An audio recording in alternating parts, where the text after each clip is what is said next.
Okay, we're going to continue with fine arts media, and we are on chapter 13, photography. And photography is also a two-dimensional art form. Sculpture is three-dimensional, architecture is three-dimensional, painting, printmaking, drawing, etc. Those are two-dimensional. So cameras are really important, and we know that now more than ever because of all the horrific things that they have captured lately. And so cameras are important because they record the history of the world around us. The photography began with still images, and in time they added motion, and then they added sound and color, and all those came together to create film. So film, when they first started having movies, which was at the turn of the century, it developed in people a taste for action. And this led to innovations such as video and television and the digital arts. And now you have a cell phone, and you can take photographs, and you can take movies, and you can record. You can do all these things in the convenience of your cell phone. So photography was invented in 1838. It was not invented by Sir John Herschel, but the term was coined by him. And it comes from two Greek words, one, which means photo. Well, it doesn't mean photo. It is photo. It means light. And the other word is graphia, which means writing. So with photography and with film and with video, you're writing in light. They're like, now we just think of photography as like we have a phone in our hand and we take a picture, and then we look at the picture, and then if we want to make a copy of it, we like go to Walgreens or somewhere else, or we just post it on our Instagram or Facebook page. It's like so easy. It's just, we don't even think about how easy it is, but it wasn't always that way. And the two processes that created it were not necessarily developed at the same time. So there's these two processes. One is optics and one is chemistry. So optics, that relates to sight in relationship to the physical action of light. So we see, because light comes in our eye and reflects onto and bounces off of the optic nerve. I'm sure that was really scientifically correct. So the main process in terms of optics that led to photography was something known as the camera obscura. The word camera means room, and obscura means dark. So this is like a big dark room. So it was a big dark room. We learned a little bit of this when we talked about color and Sir Isaac Newton. So this is a big dark room. There's a little hole in the wall of the big dark room. It lets in light, and it will project whatever is on the opposite side of the wall, of the opposite side of the wall outside, onto another wall or a piece of paper or whatever, or a canvas. So artists, like, they would use it. They would project what was outside, and then they would trace it onto their drawing surface, and then from that they would paint. Now, the first person that we know of to use the camera obscura was a man from China named Mo Ti, and he was known as Master Mo. And in the 10th century, an Arab physicist, Al-Hatham, discovered that the smaller the hole you put into the wall of the camera obscura, the better the image. He also discovered that rectilinear propagation of light, that light tends to travel in a straight line. So he discovered both of these things. And then the first earliest recorded use of the camera obscura was by Leonardo da Vinci, although we like suspect people were using it way before then. So that's like Da Vinci's in the 15th century. Another artist like recommends you use it for drawing and perspective, and his name is Daniel Barbero, and I'm assuming he's Italian, and he says, close all the shutters and doors until no lights enter the room except through the lens. So the lens, we're going to learn later that comes from an Italian word, lentil. The lens is a little hole, and maybe by this time they're putting a little piece of glass in it. I don't know. I don't think they are, but maybe they are. And then, and opposite of this, place a piece of paper, which you move around back and forth until you get the scene is in focus in the sharpest detail. And then by holding the paper steady, you can trace the whole perspective of whatever's outside with a pen, shade it, and delicately color it from nature. So this is, look, it looks like this is a nun, or maybe it's a man. It is a man. It's a man with his periwig. He's in this little room and he's doing a portrait of this woman. And again, it shows that she's on the outside, and then the light comes through the hole, and then it reflects the image upside down on the paper or canvas that the man's drawing on. So, like, artists were kind of like, they didn't want people to know they were using this, because they people would think that it was like witchcraft. And this is like mid 16th century. This is the time of the Inquisition, and people that are accused of performing witchcraft are either in prison or they're burnt at the stake. So you don't want anybody to know you're using it.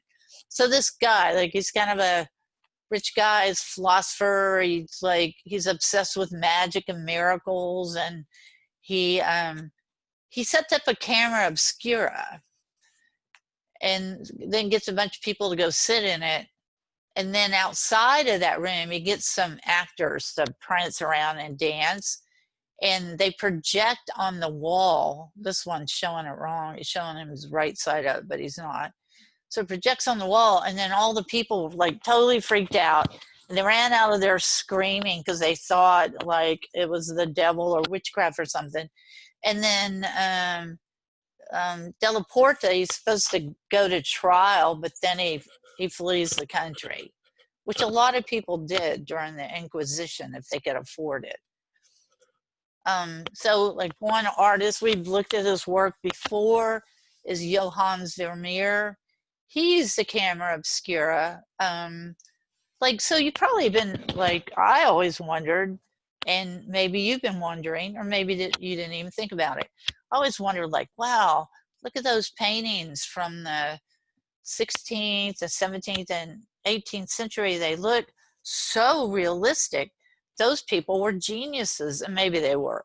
But they used this tool, this camera obscura, to help them draw like from nature, from what was right in front of them. They would like trace, but then it takes a real artist.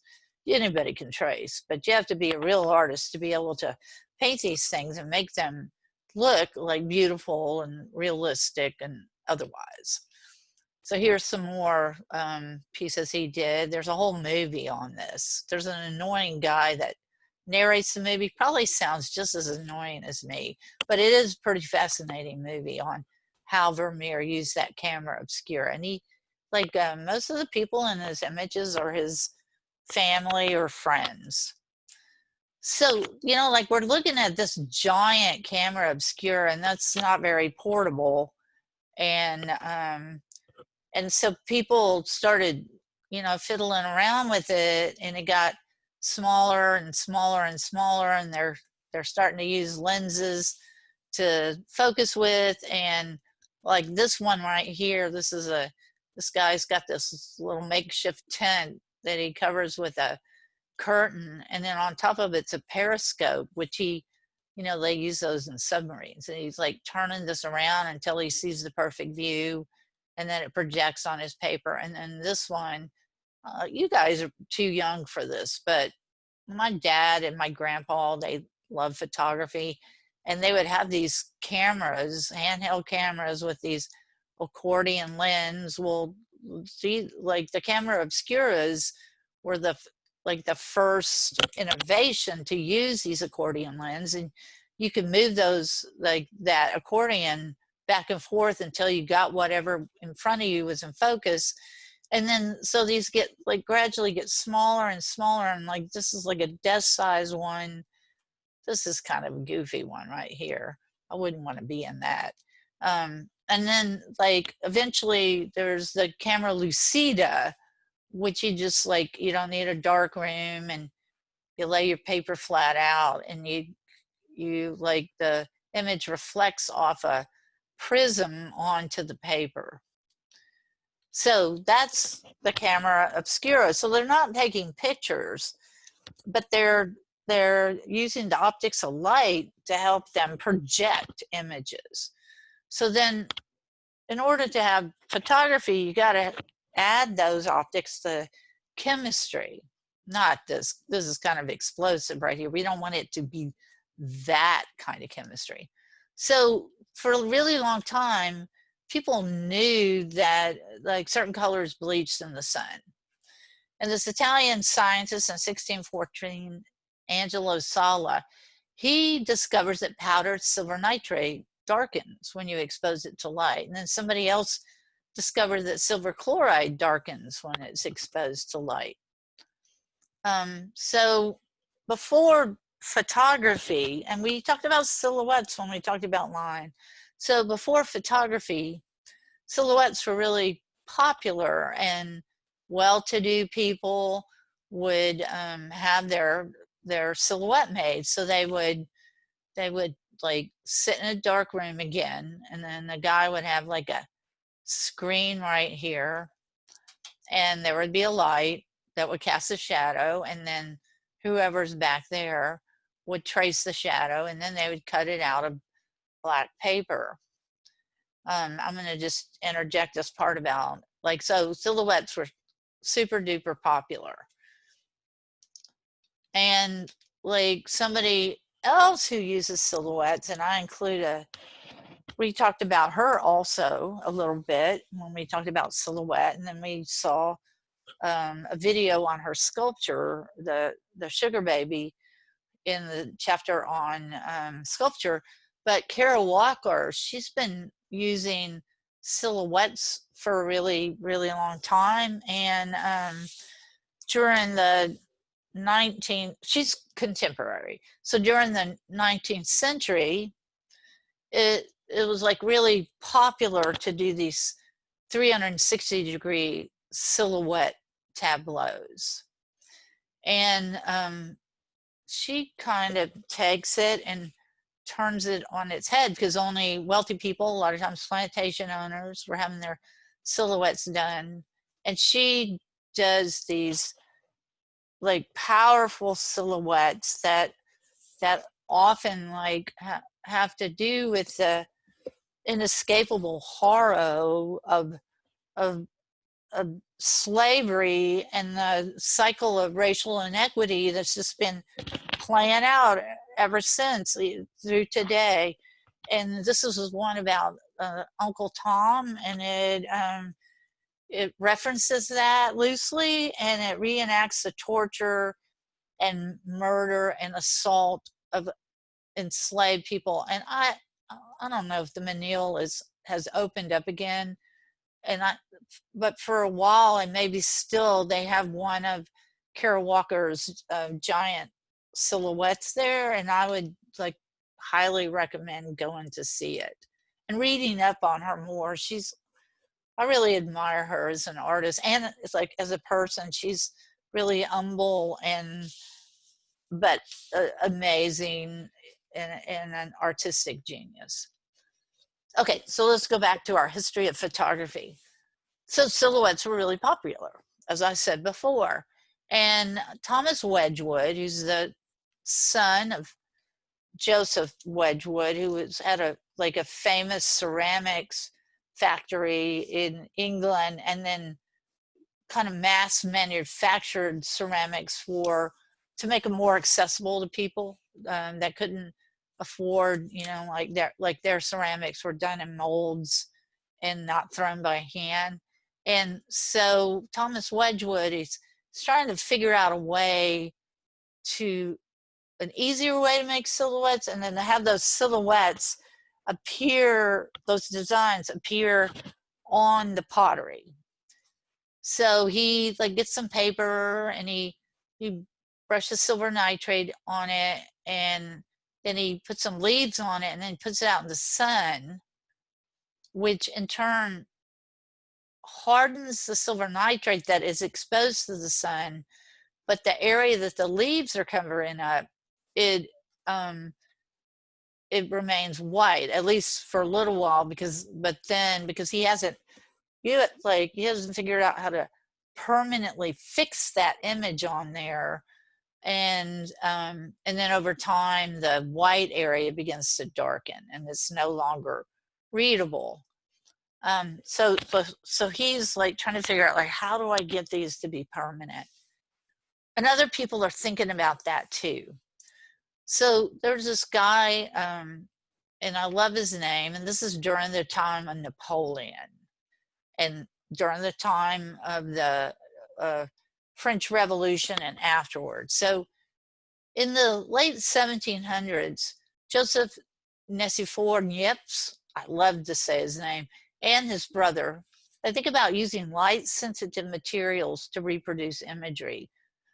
But they're really busy because they're doing a lot of other things. They're inventing a combustible engine to propel boats. They're making improvements to the bicycle. They're developing dyes for Napoleon's uniforms. And then Niepce's brother has mental health issues. So he ends up having to go to a sanatorium. So Niepce is working by himself, and he creates the first fixed image from nature. And by fixed, I mean it's not gonna be fade and be ephemeral. That image is gonna stay on whatever surface it's on. So he set up a camera obscura in a window of where he lives, and it's overlooking a farm.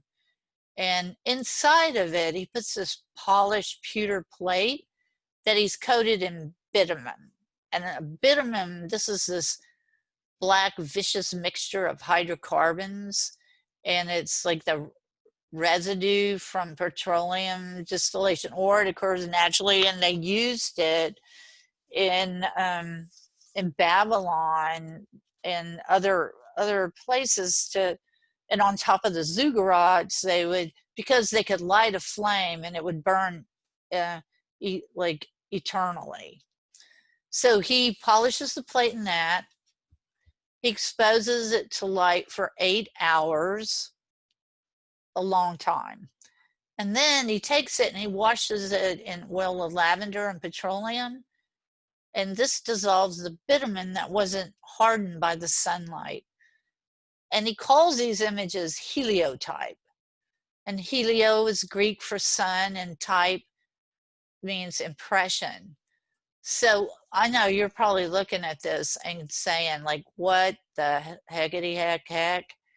So what this is here's a part of a building, here's the roof of a building, and the bottom of it, here's a part of another building, there's trees in the distance.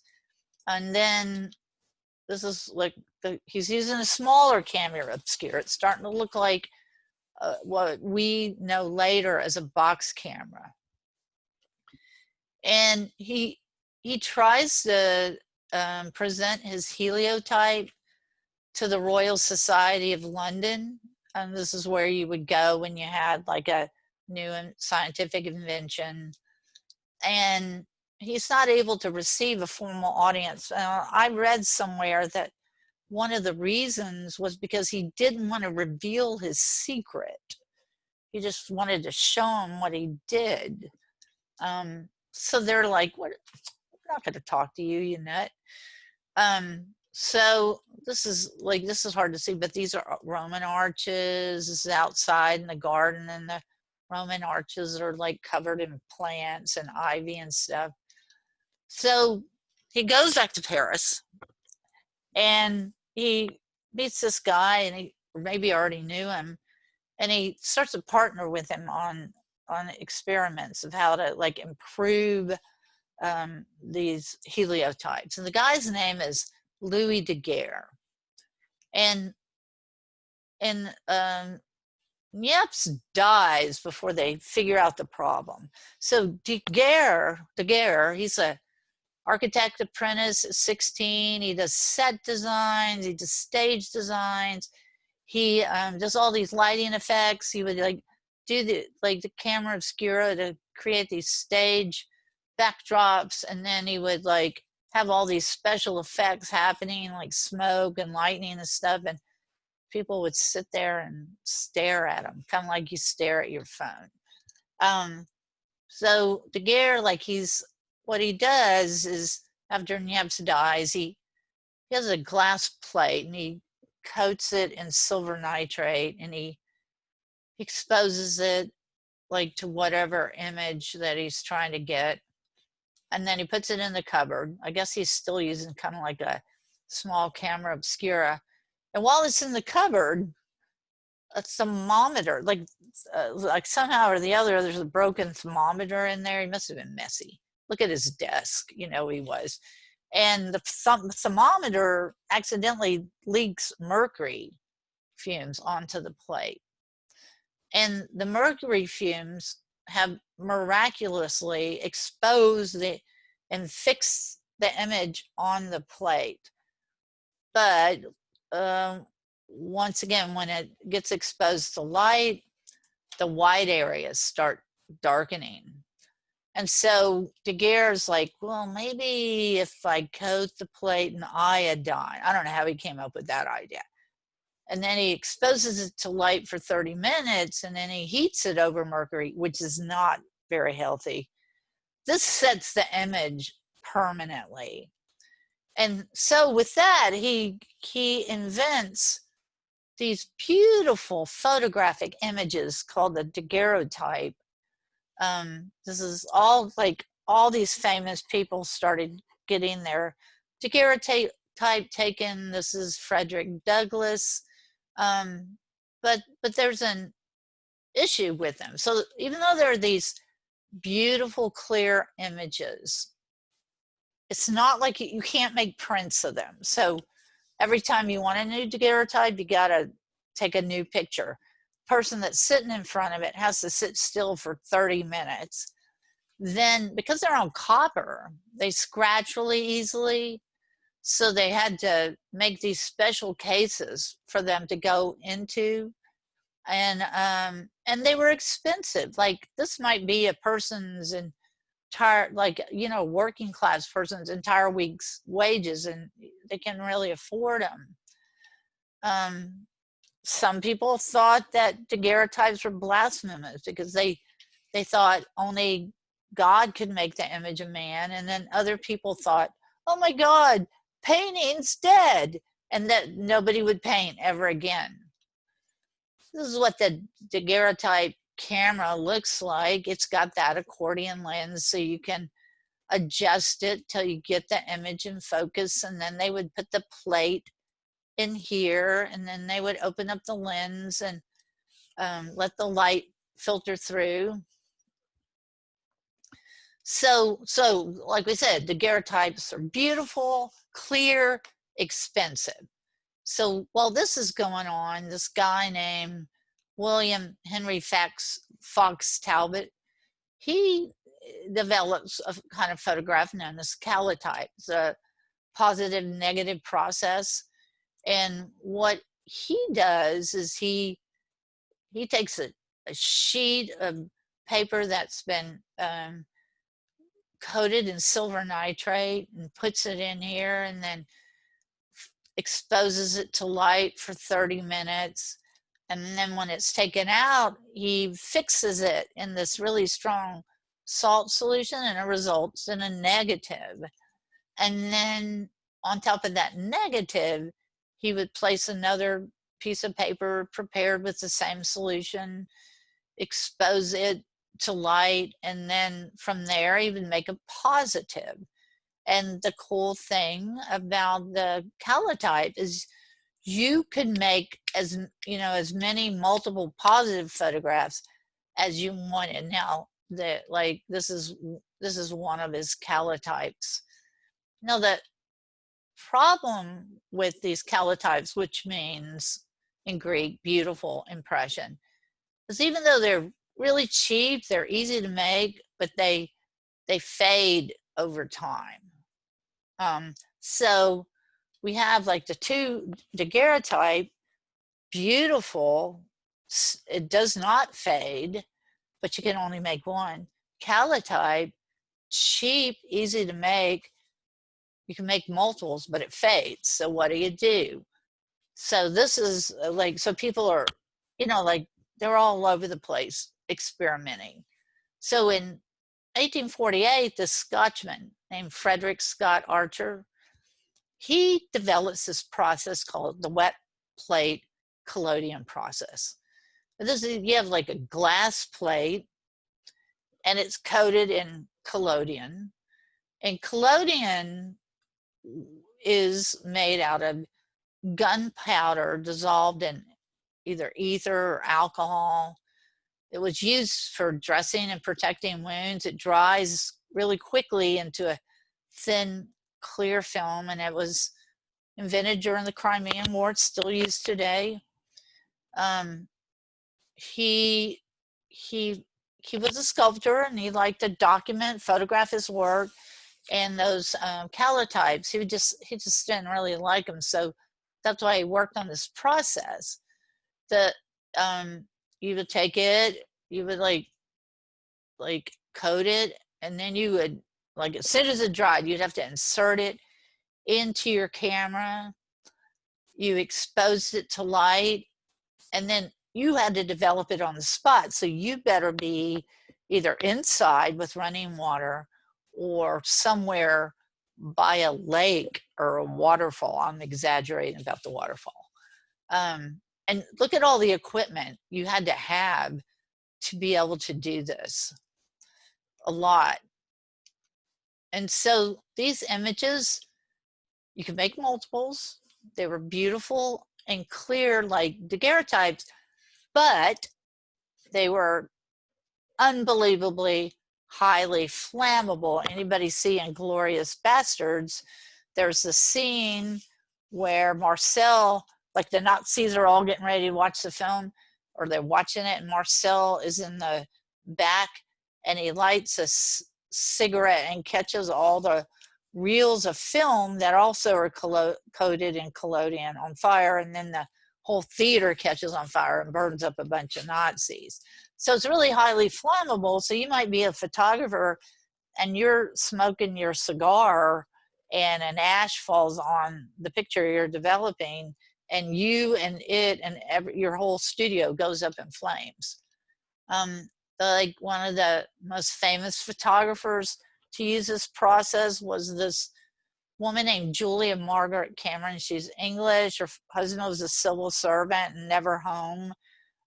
She was alone a lot, and her children gave her this collodion equipment for her 49th birthday, and then she ran the chickens out of the chicken coop and turned it into a dark room. And she knew all of these famous people, and they would come over and she like photograph them. And then I know you've seen this image on a coffee cup or a greeting card 4 million times, and she photographed the original image. This is another artist, Sean Hawkey. He he wanted to honor these Peruvian silver miners because they use silver nitrate in photography. And so he went to the mine where they mine that silver nitrate and silver, and took photographs of the men who were working in the mine.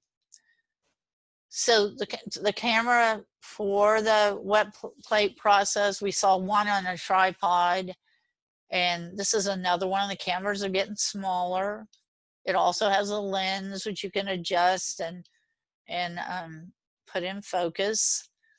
And so like at this time, people are, maybe they're taking photographs of their work, or maybe they're taking portraits of people. People aren't just like, most people can't afford to be a photographer. So you would go to a photography studio, save up your money, and you get your photograph taken. But then things sort of changed during the Civil War. So there's a guy named Matthew Brady in 1861, and so like they would send artists out to the battlefields of the Civil War, and then artists would do these drawings, and then they would be in newspapers. But then, you know, with the development of photography, they were like, well, heck, let's send out some photographers. And this is the first war that was ever documented, and it kind of brings home the violence of the war to people who may not be in war zones. And they use the collodion process. This is the first instance of documentary photography, but they can only take still photographs. They couldn't take photographs of people in motion, because you still had to expose those images for like a really long time, 30 minutes. So they would photograph the dead in battlefields, or they would go to the camps where the different soldiers were and take, you know, like photograph them in front of their tents or working or whatever. So those silver gelatin plates that they're using in collodion, you had to be like really careful putting the collodion onto the plate. It could scratch easily, or you could not get it on there evenly, and it was a pain in the butt. And again, you really had to know what you were doing, and you had to have the money to be able to do it. So George Eastman, who later was part of Eastman Kodak, in 1871, he develops these silver gelatin plates that they're in light type bags, and you can buy them and you can develop them at your own convenience. So you didn't have to worry about putting it on yourself or getting it on evenly. And there are still many professional photographers that use this collodion or wet plate process, and those already processed silver gelatin plates. People use it still. That's what I'm trying to say, and I took a long time to say that. I'm going to show you like a few photographers that use silver gelatin photography, or with these pre-prepared plates. There's Martin Chambi Jimenez. There's Tina Mondati. So she was Italian and she immigrated to California. There should be a movie about her. But she fought in the Spanish Civil War. Then she moved to Mexico. She was a member of the Communist Party. She was exiled as a Soviet spy. She made beautiful, like artistic and propagandist photographs. And she and another photographer, Edward Weston, they developed the modernist style. And modernist style of photography is when the commonplace, like a picture of a bell pepper, for example, like or just regular people, the commonplace is made beautiful. These are some of her photographs. I love her photography. It's just, what is this an example of? Repetition and rhythm, the value, that light value, and the shapes of the hats repeat over and over again. What's this an example of? That's a directional line that leads from her arm to that like gourd or ceramic shape that's on top of her head.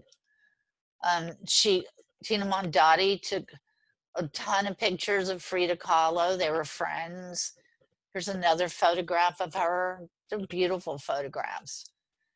So George Eastman, he was like, what he wanted to do is he wanted to make photography more accessible to people.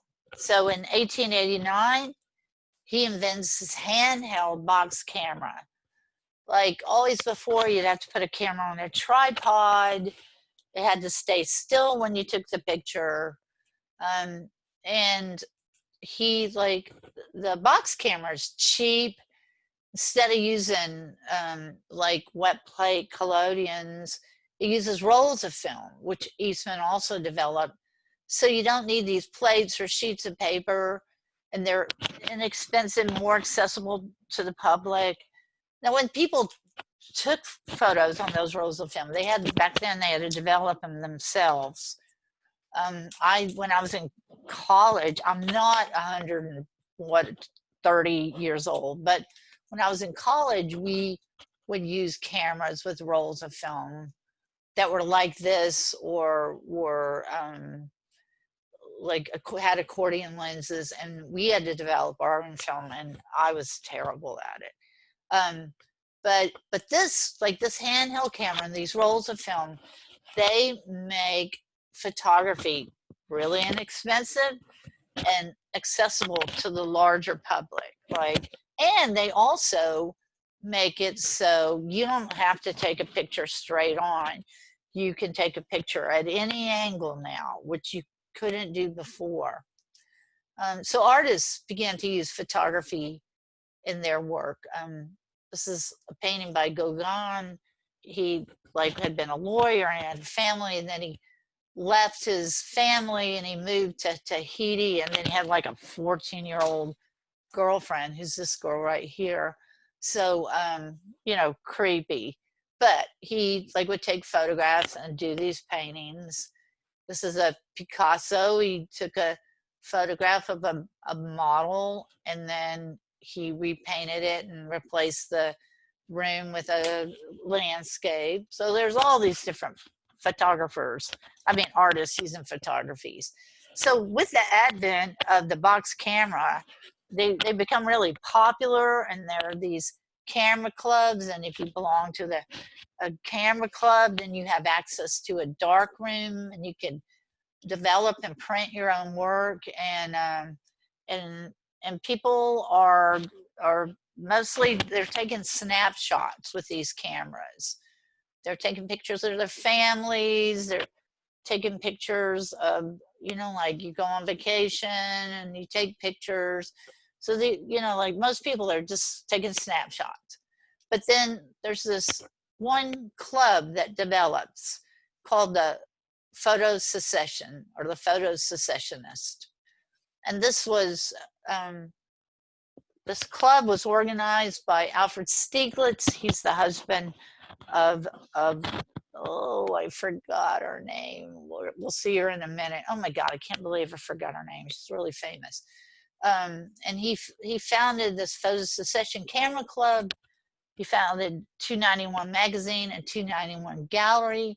And he is the first person to advocate the use of the handheld camera to make art with, not just snapshots. So he promotes photography as an art form, and this gallery shows photographs and also other artworks in it. They're like a group of photographers who later became really famous, were part of the Photo Secessionists. F. Holland Day, this is a photograph by him. Gertrude Casimir, and actually, like a friend of mine, when she lived in New York, Gertrude Casimir lived downstairs below her. She was like 90, and she would let Kelly go over there and look at all her photographs. So this is Charles Sheeler was part of this group, and these photographers, they really strove to take all those principles of design and incorporate them into their artwork. Here's his wife, Georgia O'Keeffe. These are photographs of Georgia O'Keeffe that Alfred Stieglitz took. Sorry to get so excited there. And so with the invention of the handheld camera, more and more artists began to take photographs, and this is one of them. This is a man named James Van Der Zee. He I forgot where he was from originally, but then he and his brother moved to New York. He started taking photographs. He was African American, started taking photographs when he was 14, married 3 times, but like his second wife, and he started a portrait photography studio in Harlem during the Harlem Renaissance. And he took photographs that showed the world the lives of middle-class African Americans, which most people held a stereotype that they couldn't be anything other than poor. And so he took photographs all the way until he was in his 90s. He photographed Marcus Garvey, Muhammad Ali, Cicely Tyson, and this is Jean-Michel Basquiat, an artist who just like shot to stardom really quickly. Another artist that's using photography is Man Ray. It's like French, and he's a surrealist photographer. The surrealists did these, like, a lot of times they were sexual, kind of violent, but dreamlike imagery. Rodchenko, he's constructivist. He's like started taking these photographs right after the Russian Revolution. And because he's using a handheld camera, he can get on the ground and shoot up. So he gets these real exaggerated angles and of buildings and people and structures. And then the Italian futurists, they use the handheld camera, and they would shoot like 2 photographs on the same piece of film. So they would get double exposures, and then they would like move the camera when they were taking pictures. So they would get a lot of motion and movement in their images. And then like during the Great Depression, at least a third, if not more, people were out of work. Kind of sounds like right now, right? And so from 1935 to 1944, the government, I believe under Roosevelt, developed the Work Progress Administration, and the WPA, and it provided jobs for 5,000 plus artists during the Depression and World War II. And like some of these artists were muralists, and some of them were photographers, some of them were sculptors. And the photographers, their job was to go out and document conditions of America. Many who lived in extreme poverty during this period.